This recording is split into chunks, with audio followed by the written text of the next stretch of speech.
This video will detail how to build a portable first LEGO League robotics field. This design is very cheap and very effective. The field is split into 3 separate parts, which makes it easy for storage and transportation between school, home, competitions, and wherever else you might want to take the field. Starting with materials, there were an 8x4 inch piece of plywood that is 23 to 32 inches thick, 3 96 inch 2x4 or 2.5 by 1.5 inch lumber beams, 4 brass table pins and sockets, and 4 pull latches. You can also use black paint for the borders if you want. The first step is to cut out the wood to dimension. We used a circular saw to cut it.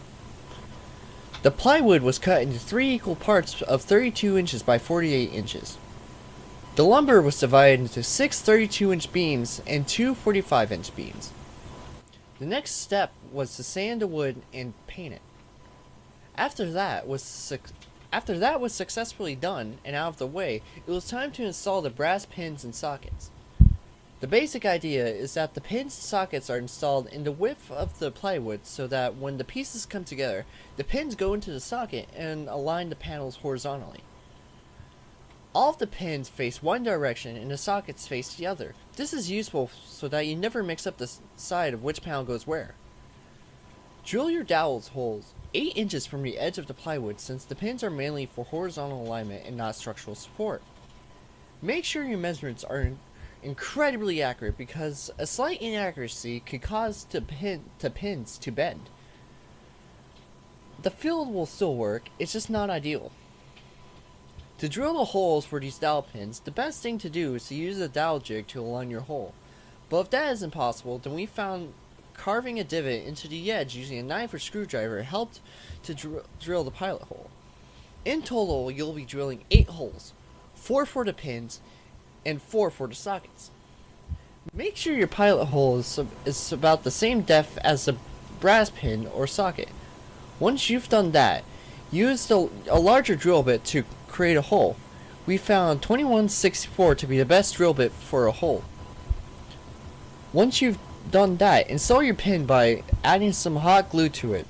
Since the pins have ridges and gaps between them, we found hot glue to be good for filling up that empty space for securing the pins.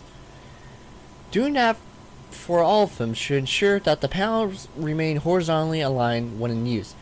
Test it to make sure that the pins align well. If they don't at first, don't be afraid to try and force them a little to break them in. The next step is to attach the black borders to each plywood panel. This is fairly straightforward. Make sure the screws travel from the plywood to the border. Note that you will want to make the screws fit as flush as possible. After you're done this to all the borders, it is time to add the pull latches. These are for vertical alignment so that during use your panels won't come apart. Quick note, it may be easier to attach the pull latches to the borders beforehand, but since we didn't know the exact range of the pull latches, we waited until the borders were attached. There are 2 basic parts of the pull latches. One is the latch and the other is the hook. You can screw and unscrew the latch to make it extend or reduce the reach, and once the latch is around the hook, pulling down on the red handle tightens it. Attach the hooks on all of the sides with sockets, and the corresponding latches on the sides with pins. This makes it easier so that during transportation or storage you never have either the latches or the pins facing the ground. Installing these are fairly simple. Drill a pilot hole and then screw them in. Like the brass pins, you will attach 8 of these or 4 sets. Once done, your project is ready to go. It can be stored fairly easily in a small car, and when not in use, takes up very little space. Also, the field is very sturdy and will not come apart thanks to the pins and pull latches holding each panel in place.